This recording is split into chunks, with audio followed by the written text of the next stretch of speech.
Hello, akkam jirtu fayyaa keessanii amishiti from Mishilti Gollan tutorial. Psychology part 2 dha walitti deebineerra. Psychology part 2 isaa maal jedha? Chapter 1 part 2. Chapter 1 part 2 jalatti maal ilaalla?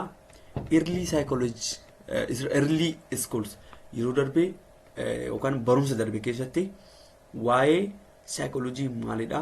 Waa'ee maalii qorata? Goal of psychology maalidha? Yennii wantoota arfan tokko tarreessaa dhufne. Har'a immoo early schools of psychology immoo maal jedha ka jedhu waliin barannaa. Yoo isinitti tole like godhaa, yoo isinitti tole ta'ee dhiisaa. Inni biraa immoo yoo miseensa ta'in gara jalaatti subscribe gochuun miseensa ta'a. Yoo miseensa ta'a irra kun qabu. Isinuma fayyada irra caalaa. Kanaaf barumsa kana keessatti waan guddaa akka hubattan abdiin qaba waan ta'eef sirriitti hordofaa. Early schools of psychology kan jedhu isa jalqabaa irratti structuralism ilaalla.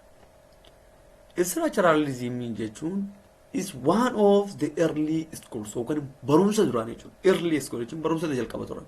Just what is not what modernized. Psychology says about the structure or element of the mind. Structuralism maal barsiisu? Psychology says about the structure or element of the mind. Why?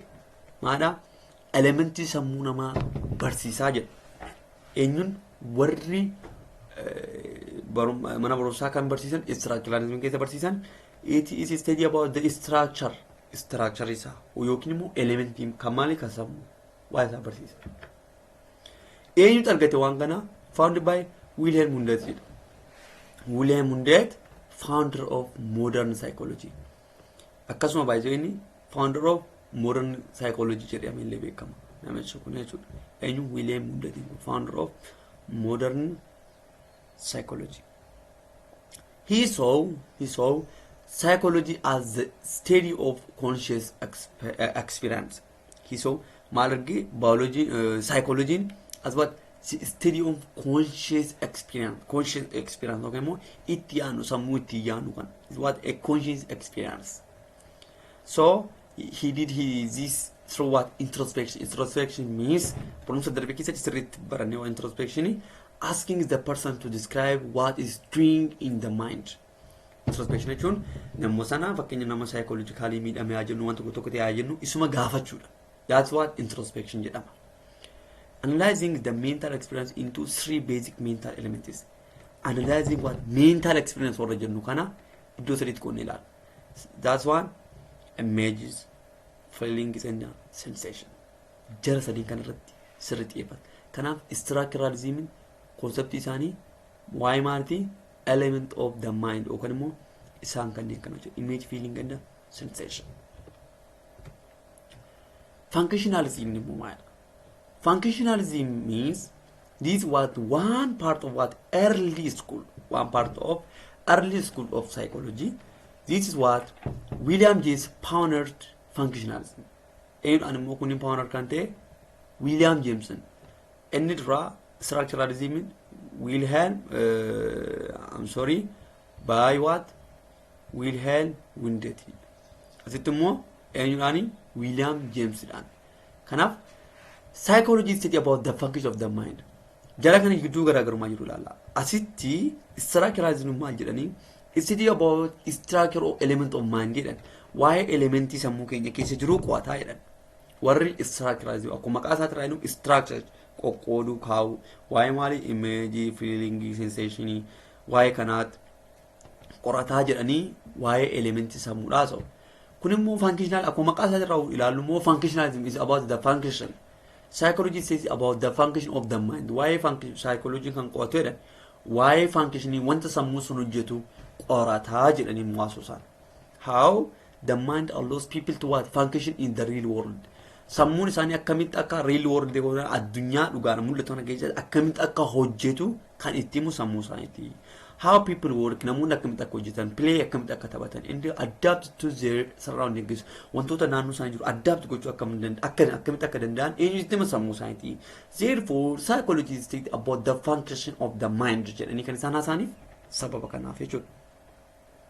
More interested in how the mind functions and emphasize on adaptive function of mind and behavior to what changing environments.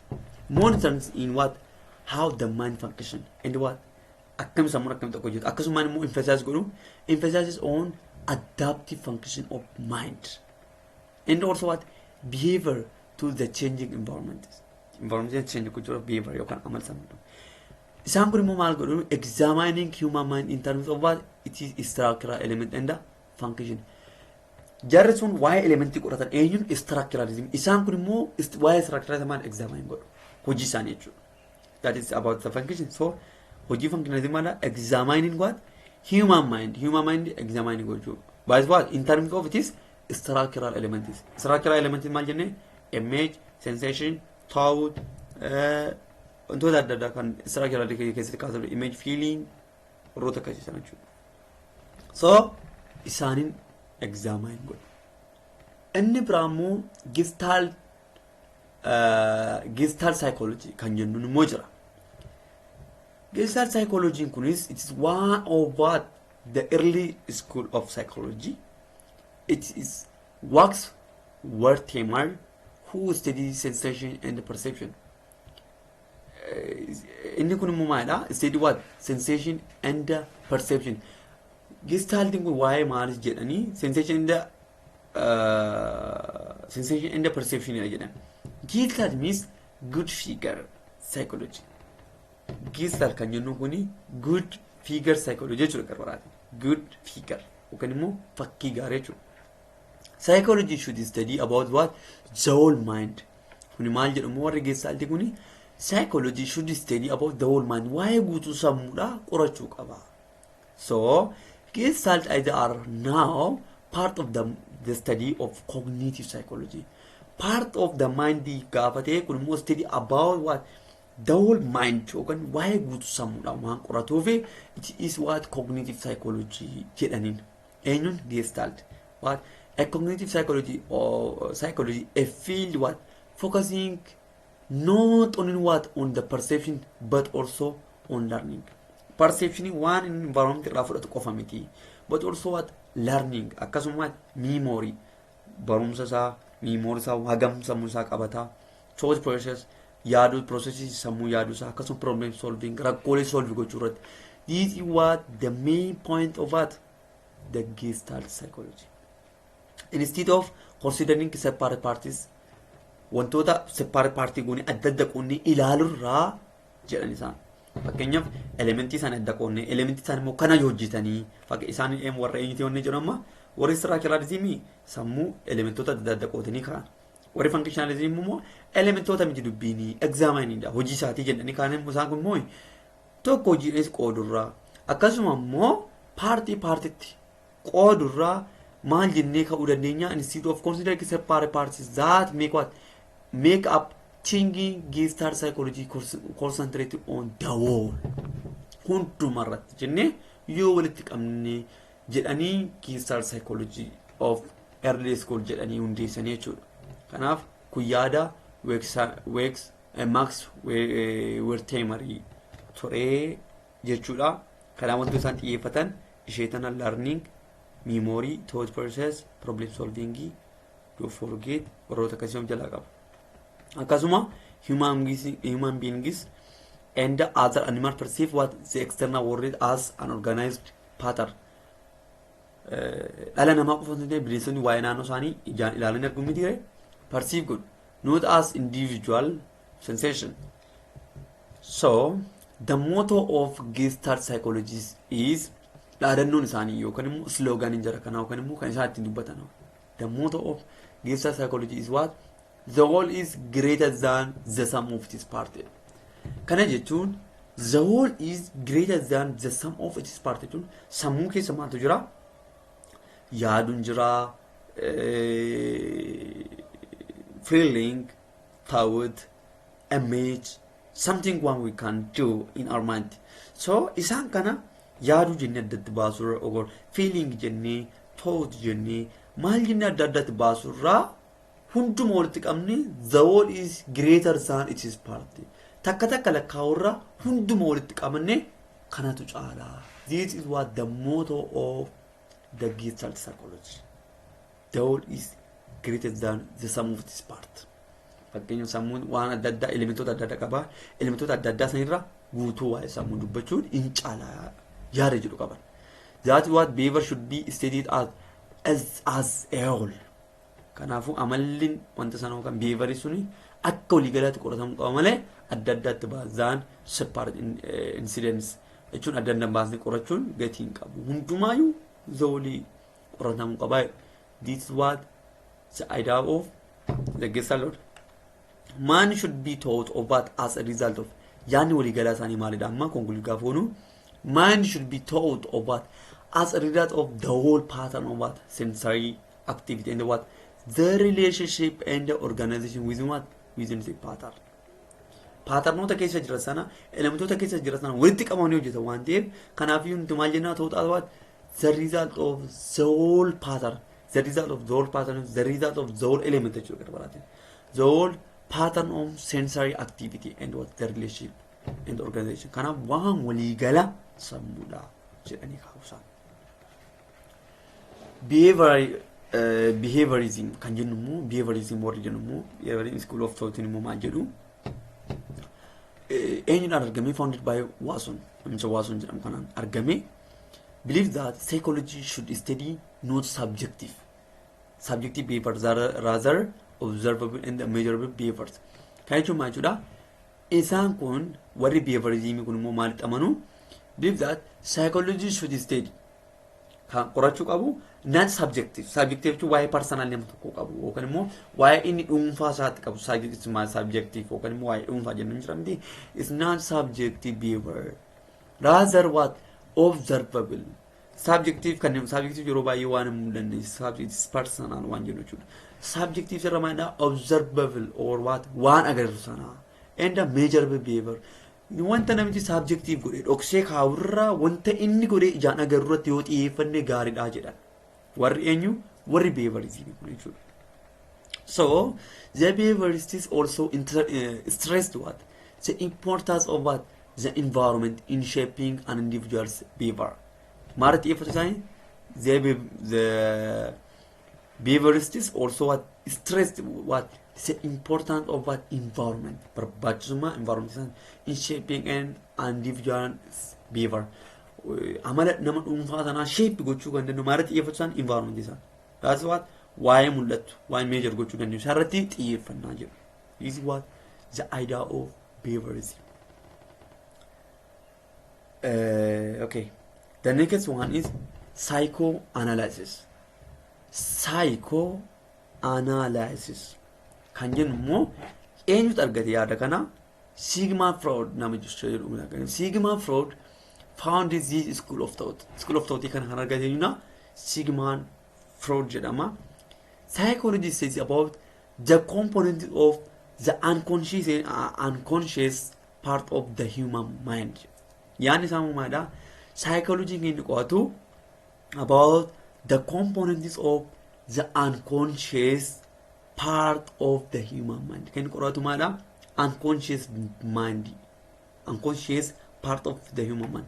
Human mind wantoota lama keessa qaba conscious mind in unconscious mind. Kanaaf yoo psychology kan qo'atu waa'ee conscious mind osoo hin ta'in waa'ee unconscious mind qo'ata jedhanii amanu. Believe that behavior is determined by what? By powerful inner forces. Behavior namaa kan barbaadamu kan argamu kan beekamu powerful inner force yookaan immoo humna guutuu nama keessa jiru jedhanii amanu. Kanaaf assume that people repress some of their behavior which in turn causes personal disturbances. Kanaaf assume that what maal assume godhe isaanii people repress kan godhamaadha some of their behaviors which in turn causes personal disturbances. Jireenya isaanii personal disturbances isaanii kan fidu maal godhu kan dhiibanii dhiibbaa kanarratti uuman kan didan jiru repress some of the behaviors which what in turn causes what personal disturbance yookaan immoo jeequmsa personal isaanii kan fidu jechuudha. Sarratti dhiibbaa kan uuman. Okay, some of the physical illness of his patient did not have medical or bodily causes but non-physical or emotional causes. Kana jechuun jechuudha. Some of the physical illness jechuun qaamni physically keenya kan dhukkubu jechuudha of his patients who can did not have what medical or bodily causes in qabu mental but what non-physical or emotional cause none what kanan qabu yennate who can move medical or bodily causing qabu gafate did not have what medical or bodily causing qabote none what non-physical or emotional cause non-physicality is what or what emotional causes Israel the unconscious which is what unconscious which is the subject matter of psychoanalysis contains hidden wish passion guilty secrets unspeakable yearnings and the conflict between desire and the duty inni kuni maal jedhu why unconscious mind qotaa jenne eenyun psychoanalysis kanaaf which was the subject matter of why nam umfasa and not subjective jenne course is a behaviorism related as right is what is subject matter of psychoanalysis contain what hidden wish doksat want to wish good passion hawina madoko want it over what guilty want to qofasa nam sura kajaaju secret unspeakable yearnings wanta dubbachuu dandeenye keessa nama sana ukan deeply sad ta'uu danda'a gadi bu'insan depression adda adda ta'uu danda'a conflict between desire and the duty wondering kana why kana qota that one unconscious mind kan jedhu we are not aware of our conscious urges and the thoughts and they make themselves known in dreams sleep of the tongue apparent accidents and even jokes so we are not aware of our unconscious urges and the thoughts and they make what themselves known in dreams officially can be exan why sani ya note become the can note our unconscious urges what and the thoughts and they make what make themselves known in dreams officially can be exan hati abju kesat in sleep of the tongue apparent accidents and what even jokes he used clinical case studies namichi kuni namichi waa'ee kana argate kuni Sigmund Freud kuni he used what clinical case studies clinical case study mu fayyadamin hypnosis and dream analysis as a method hypnosis fi dream analysis hojjete clinical use ni fayyadame keessatti jechuudha kanaaf wantoota lamaan kana fayyadame maal hojjete unconscious mind irratti akka ta'e murteessee jechuudha eenyuun Sigmund Freud or the part of psychoanalysis jechuudha why psycho da qorachuu jechuudha qorati yoo process irratti inni lammaffaan immoo maalidha modern perspective of psychology modern perspective of psychology kana maal irraa baranna the biological perspective kan jedhu immoo yaada eenyuti warra modern warra ammayyaan kayaati the biological perspective related behavior to what function of the body such as activity of their nervous and the glandular system biologically warra jennu ko biological perspective ilaalcha warra biological perspective itin related behavior to function amala hojjechuu jechuudha behavior to what function of the body such as what activity of their nervous and what glandular system kun yaada warra eenyuti yaada warra biological perspective iti jechuudha yaadni kun xiqqoo yaada eenyuti walitti dhiyaataa functionalism iti walitti dhiyaataa jechuudha hojiidha waan jedhaniif how to behavior to function kan jedhu the cognitive perspective ni immoo maala cognitive perspective kan jedhu immoo we perceive cognitive jechuun waa'ee sammuu keenya waa'ee intaan yaaduu jechuudha we perceive the world around us and perceive jechuun addunyaa naannoo keenya jiru maal godha perceive goonee ilaallee fudhannaa then around us and what process information differently fakkeenyaaf naannoo environment keenya waan jiru perceive goona sana booda maal process goona process the information differently kan namaa akka namaa bineensa akka bineensaatti hundumaa maal differently maal process goona iyyaanna jechuudha difference in the ways we perceive and process information may lead to what difference in behavior wantoota karaa adda addaatiin perceive gochuun keenya akkasumas process karaa adda addaatiin process gochuun keenya garamitti nu geessuu danda'a jira may lead to what different in behavior amala gara garaatti nu geessuu danda'a namni baay'ee gochaa tokko bifa adda addaatiin kan hubatu jiraachuu danda'a namni lama wanta tokko ilaalee maal sitti fakkaata gaafattu inni tokko yaada bira inni tokko yaada bira hubachuu danda'a that is why make a different in behavior kan jennu isa kana. This was the idea of cognitive behavior. Baay'ee gabaabseeni concept isaanii kitaaba irraas dubbisuu dandeessanii. Main concept garuu isuma kana wanti adda ta'eetu nu dhiphisu hin jiru jedhee waan yaadachiisuudha. The social perspective immoo maalidha? The interaction between and among people influencing mind and behavior. Kun maalidha? Abbasirraa hubannu kun immoo social perspective. Social perspective kan jennu the interaction between and what among people influence mind and behavior. Interaction namoota gidduu jiru. Maal kan influence gochuu danda'an? Sammuu namaa influence gochuu kan danda'an, amala namaa jijjiiruu kan danda'an. That is social perspective. Fakkeenyaaf namni hiriyaa irratti dhiibbaa uume waan gaarii hojjechuu danda'a, waan hamaas hojjechuu danda'a. That is what social perspective jennaan. Nama araada adda addaa keessatti kufe kun akkasii kun akkas jennee namaachi keessaa baasuu maala? That is what social perspective dhiibbaa uume jechuudha. The interaction between a people and what among people influence mind and behavior. It is what the social setting that determines an individual's behavior. Okay, the first one is developmental perspective. Developmental perspective is behavior is changed as people grow older and mature. That is what behavior changes due to age. Developmental perspective kan jennu immoo behavior kun amalli namaa through growth yookaan guddina keessa kan jijjiiramu jechuudha. Namni daa'imummaa irratti amala adda addaa qaba. Akkasuma guddatee ijoollummaa keessa akkasuma sadarkaa atammaa namni viidiyoo kan ilaalaa jirtuun sadarkaa yuunivarsiitii tirtirtaa wantoota baay'ee keessa dabarteerta. Maadha developmental perspective itti barattee jedhamtaati. Kanaaf developmental perspective jechuun hanguma ormiin keenya dabalaa deemu, hanguma ormiin keenya mature ta'aa deemu waan haaraa baruu jechuudha. That's what behavior is changing. Amalli namaa jijjiiramu. Daa'ima taanee maatii keenya baay'ee rakkisaa kan turre dhoqqee haraa kan rakkisne atama maanti beektaati yoo dhoqqee haraatu maatiin kan rakkisaa turte ta'a. Mucaa koo maaloo waan akkasiin godhisin jedhanii sitti yantaa. Garuu baay'ee rakkisaa turte. Amma maal ta'a jirta? Ol guddachaa dhuftee amma amalli kee jijjiirame anuma dhoqqeen tokko. Dhoqqeettiin bu'anii maaman waan akkasiin hojjedhu daadan waan akkasiin hojjedhu itti nama rakkisaa turte ta'a. That's what behavior is changing through what? Through development. Kana fakkaata that behavior is changed as people grow older or mature ta'aa deemu. Behavior change due to age jennaani jechuudha. Humanistic perspective kan jennu immoo maalidha? Human beings have free will yookaan immoo dhalli namaa free will qaba. Waan hundumaa gochuu kan danda'u jechuudha. They are not under the control of both internal and external factors. Humanistic perspective maala dhalli namaa free will waan ta'eef wanta kan hin godhin kan ittiin bu'in kan immoo itti wanti jedhamu hin jiru sammuu namaa keessaa. They are not under what control of both internal and external factors. Kanaaf iyyuu waan barbaadne gochuu dandeenya. We can choose how to behave. Akkamitti behave gochuu amala keenya agarsiisuu qabnu filachuu dandeenya. Rather than shaped by different factors. Wantoota adda addaatti shape gochuurra ofumaa keenyaaf filannee follow gochuu dandeenya.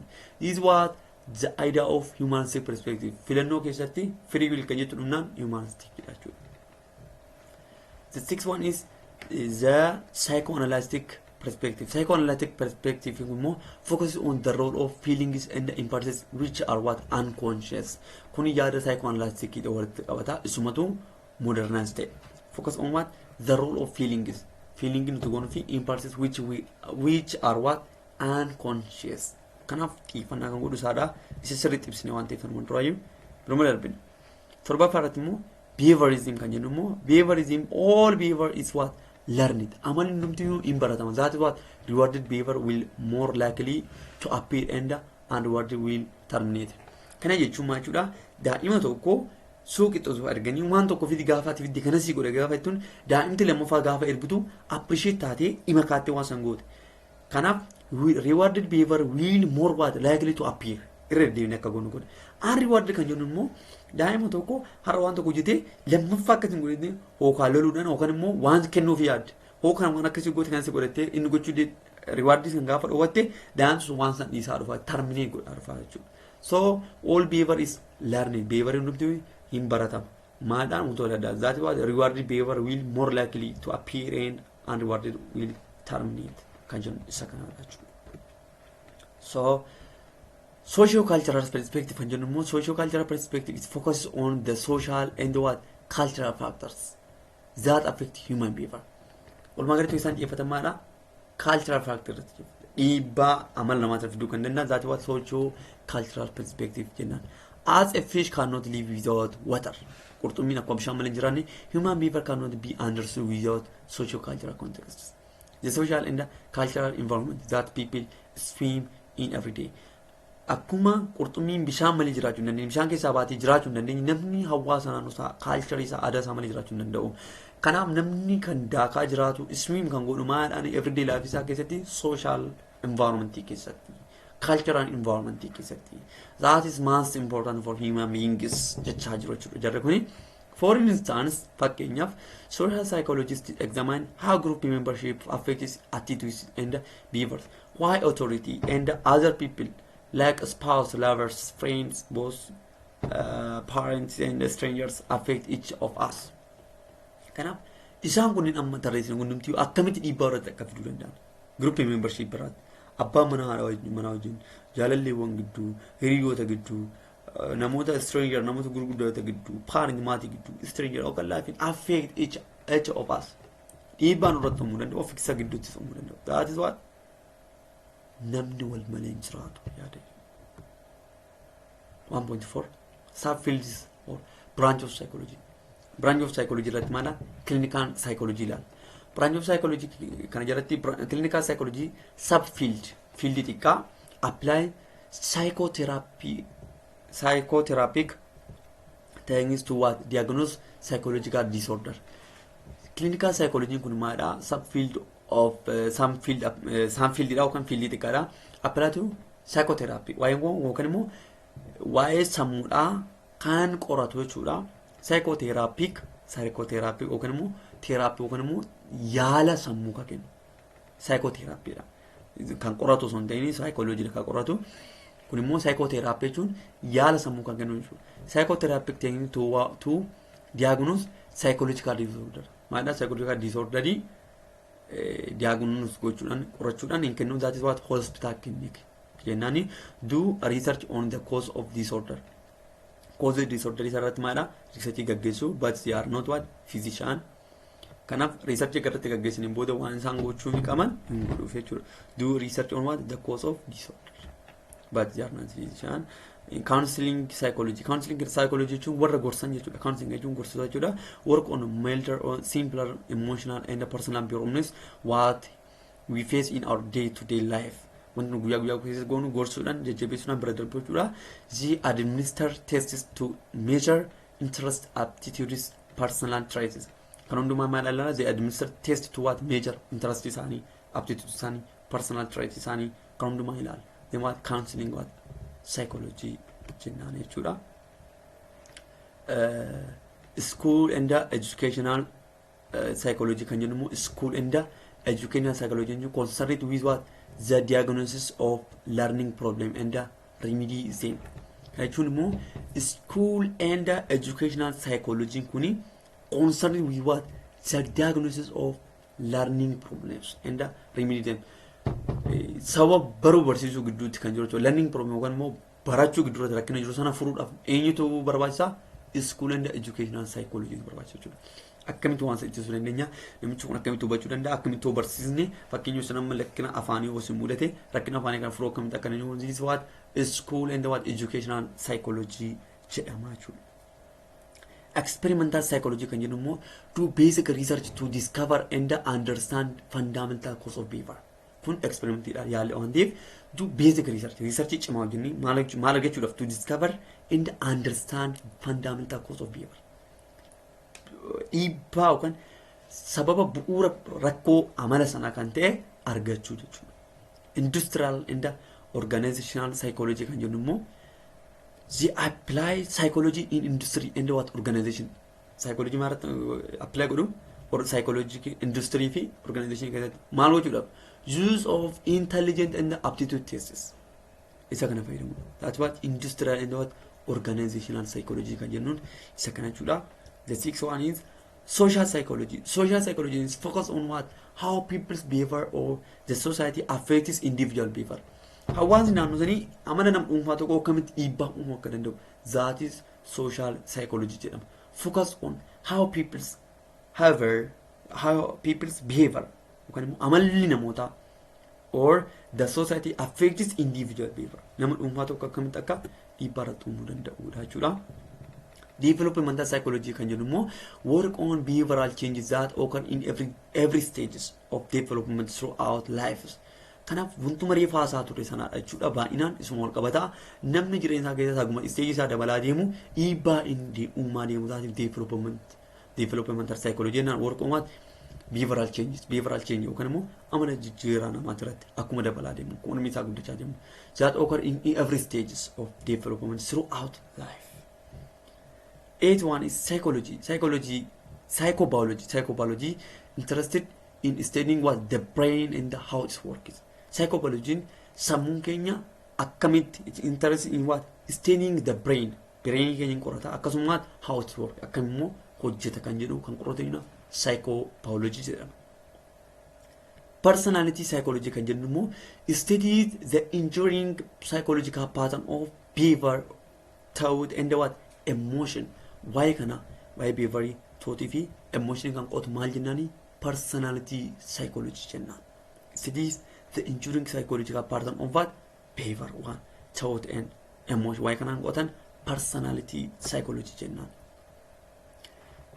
Research method in psychology kan jennu immoo psychologists acquire knowledge and understanding about behavior using what research fayyadamuudhaan namni kun akkasii waa'ee psychology kana research baay'ee keessa darbee dhufe. Kanaaf psychologists what acquire knowledge barbaadu and what understanding about behavior using research fayyadamuudhaan understand godhu. Then the scientific method involves the following steps. Sana egan research gaggeessanii booda maadha scientific method armaan gadi kana fayyadamu. Just the first one, identifying the problem, question of interest. Rakkina adda baasni booda question of interest is what identify the problem. Gaafachuudhaan maaltu rakkoo maaltu jira maal jedhanii gaafatu. Scientific method. The second one is formulation of hypothesis. Gaafii gaafatanii booda formulate hypothesis tilmaama lafa qaban yookaan immoo gara okay namni kun karraa kan ta'e hypothesis tilmaamsa yookaan gara fuulduraatti maal ta'uu danda'anii hypothesis kaawwachuudha. Depend on the identified problem. Question of interest question jechuudha. Collecting data. Sana booda maalidha? Gaafii gaafatanirraa egaa wanta anu tilmaamanii booda maalidha? Collecting data funaanuu. Data funaasan immoo maal godhu? Analyzing godhu. Then collect data, after that analyzing the data. 5 conclusion and what draw recommendation. Conclusion hojjetu sana booda recommendation draw a document namni sun waan gochuu qabu waan sirreessuu qabu recommend godhu. Then after that what communicate the finding. Sana booda maalidha? Communicate the finding. Wanticha irratti ifata samaadha hin barbaadu jechuudha. This is what the major one. Major research classified in psychology. Major research classification in psychology. One experimental method and the non-experimental method. Non-experimental method kan jennu maalidha? Correlation method jira. Naturalistic observation. Uumamaan kun correlationiin walumaa keenyaan wal bartiidhaan kan goonu. Naturalistic observation uumamaan immoo naturally namni keenya wallaalee kan hojjetu research isaanaadha. Survey method namoota irraa yaada funaanuudhaan case study'dhaan akkasumas archival research'dhaan kan jennu non experimental method jennaan. So this is the end of this chapter. Barumsa itti aanu haga walii galatti yeroo gaarii isiniif haa ta'u. Bye bye. Love you so much.